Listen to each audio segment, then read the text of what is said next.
ಚಳ್ಳಕೆರೆ ತಾಲೂಕಿನ ರೈತರಿಗೆ ಉತ್ತಮ ಮಳೆಯಾಗಿ ಸಮೃದ್ಧ ಬೆಳೆ ಬರಲಿ, ಜನರ ಬದುಕಿನಲ್ಲಿ ಸುಖ, ಶಾಂತಿ ಮತ್ತು ಸಮೃದ್ಧಿ ನೆಲೆಸಲಿ ಎಂಬ ಸಂಕಲ್ಪದೊಂದಿಗೆ ಜುಲೈ 27ರಿಂದ 29ರವರೆಗೆ ನಗರದ ಪಾವಗಡ ರಸ್ತೆಯಲ್ಲಿರುವ ಭವ್ಯ ಸದ್ಗುರು ಶ್ರೀ ಶಿರಡಿ ಸಾಯಿಬಾಬಾ ಮಂದಿರದಲ್ಲಿ ಗುರುಪೌರ್ಣಿಮಾ ಜಾತ್ರಾ ಮಹೋತ್ಸವದ ಅಂಗವಾಗಿ ವಿವಿಧ ಧಾರ್ಮಿಕ ಹಾಗೂ ಜಾಗೃತಿ ಕಾರ್ಯಕ್ರಮಗಳನ್ನು ಆಯೋಜಿಸಲಾಗಿದೆ ಎಂದು ಶ್ರೀ ವೆಂಕಟಸಾಯಿ ಸೇವಾ ಟ್ರಸ್ಟ್ನ ಅಧ್ಯಕ್ಷರಾದ ಬಿಸಿ ಸಂಜೀವಮೂರ್ತಿ ಹೇಳಿದರು.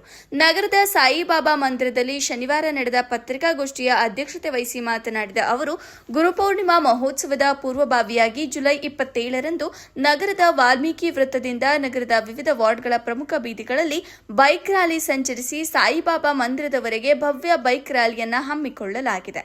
ಸಾಯಿ ಭಕ್ತರು ಹೆಚ್ಚಿನ ಸಂಖ್ಯೆಯಲ್ಲಿ ಬೈಕ್ ರ್ಯಾಲಿಯಲ್ಲಿ ಪಾಲ್ಗೊಂಡು ಮಹೋತ್ಸವಕ್ಕೆ ಚಾಲನೆ ನೀಡಬೇಕು ಎಂದು ಮನವಿ ಮಾಡಿದರು.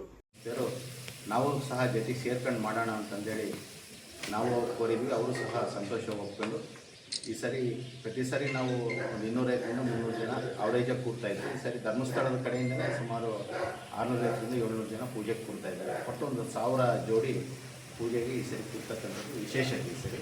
ಮತ್ತು ಅವರು ಸಹ ಭಾಗವಹಿಸ್ತಾ ಇದ್ದಾರೆ. ಮತ್ತು ಈ ಸಂದರ್ಭದಲ್ಲಿ ನಾವಾಗಲೇ ಸೋಮವಾರದಿಂದ ಬೈಕ್ ರ್ಯಾಲಿ ಪ್ರಾರಂಭ ಆಗುತ್ತೆ. ಅದು ಎಲ್ಲ ಮುಖ್ಯ ರಸ್ತೆಗಳಲ್ಲಿ ಹೋಗಿ ಎಲ್ಲ ಜನಗಳಿಗೆ ಒಂದು ಆಹ್ವಾನ ಕೊಡೋದ್ರ ಮೂಲಕ ಒಂದು ಅವೇರ್ನೆಸ್ಸನ್ನು ಕ್ರಿಯೇಟ್ ಮಾಡತಕ್ಕಂಥದ್ದು. ಮತ್ತು ಮಂಗಳವಾರ ಬೆಳಿಗ್ಗೆ ಕೆಳಕೆಲಮ್ಮ ದೇವಸ್ಥಾನ 8:30ರಿಂದ ಏನು ಬಾಬಾ ಅವರ ಭಾವಚಿತ್ರದೊಂದಿಗೆ ಎಲ್ಲ ಪ್ರಮುಖ ಬೀದಿಗಳಲ್ಲಿ ಪ್ರತಿ ವರ್ಷದಂತೆ ಈ ವರ್ಷ ಮುಖ್ಯ ರಸ್ತೆಗಳಲ್ಲಿ ಸಾಯಿಬಾಬಾ ಅವರ ಪ್ರೇರಣೆ ಸುಮಾರು 8 ಕಲಾ ತಂಡಗಳು, ವಿಶೇಷವಾಗಿ ಕಳೆದ ಬಾರಿಯಲ್ಲಿ 4 8 ಕಲಾ ತಂಡಗಳು, ಕೆಲವರು ವಾಲಂಟಿಯರ್ ಸೇವೆ ಮಾಡ್ಕೊಂತ ಕೋಲಾಟದವರು ಅವರೆಲ್ಲ ವಾಲಂಟಿಯರ್ಗೆ ಬರ್ತಾಯಿದ್ದಾರೆ. ಆ ಕಲಾ ತಂಡಗಳೊಂದಿಗೆ ಸುಮಾರು ಅದನ್ನು ಮಂಗಳವಾರ 12 ಗಂಟೆ ಅಷ್ಟೊತ್ತಿಗೆ ಮುಗಿಯುತ್ತೆ. 12 ಗಂಟೆ ಮುಗಿದ ನಂತರ ಆರತಿ ಆಗುತ್ತೆ. ಆರತಿ ಆದ ನಂತರ ಕೆಳಗಡೆ ಒಂದು ಚಿಕ್ಕ ಉದ್ಘಾಟನೆ ಸಮಾರಂಭ ಇರುತ್ತೆ. ಸಿದ್ದಯ್ಯನ ಕೋಟೆ ನಮ್ಮ ಬಸವಲಿಂಗಾನಂದ ಸ್ವಾಮೀಜಿಗಳು ಆ ಕಾರ್ಯಕ್ರಮದ ದಿವ್ಯ ಸಾನ್ನಿಧ್ಯವನ್ನು ವಹಿಸ್ತಾರೆ. ಆ ಸಂದರ್ಭದಲ್ಲಿ ನಾವು MP ಗಳನ್ನು, ಕಾರಜೋಳ ಸಾಹೇಬ್ರನ್ನ, ಮತ್ತು MLA ರಘುಮೂರ್ತಿ ಅವ್ರನ್ನ, ಮತ್ತು ನಮ್ಮ DC ಅವರು ವೆಂಕಟೇಶ್ ಸರ್, ಮತ್ತು SP ಅವರಾಗಿರ್ತಕ್ಕಂಥ ರಂಜಿತ್ ಸರ್ಗೆ, ಮತ್ತು ಕುಮಾರಸ್ವಾಮಿನ, ನವೀನ್ ಅವರವ್ರನ್ನ ಹೀಗೆಲ್ಲರನ್ನೂ ಆಹ್ವಾನಿಸಿದ್ದೀವಿ.